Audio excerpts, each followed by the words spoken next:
Park street থানা এলাকার রিপন স্ট্রিটের ফুটপাত থেকে 9 মাসের এক শিশু চুরির অভিযোগে এক মহিলা সহ 3 জনকে গ্রেপ্তার করেছে পুলিশ। সেই সঙ্গে উদ্ধার করা হয়েছে শিশুটিকে। পার্ক স্ট্রিট থানার পুলিশ জানিয়েছে, টাকার বিনিময়ে ওই শিশুকে বিক্রি করা হয়েছিল কিনা তা খতিয়ে দেখা হচ্ছে।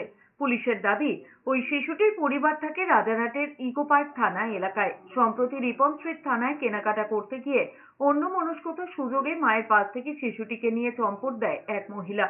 পুলিশ তদন্তে নেমে ওই এলাকার সিসিটিভি ক্যামেরার ফুটেজ খতিয়ে দেখেন। সিসি ক্যামেরার ফুটেজ থেকে নারকেলডাঙ্গার পারভিন বিবির খোঁজ পান তদন্তকারীরা।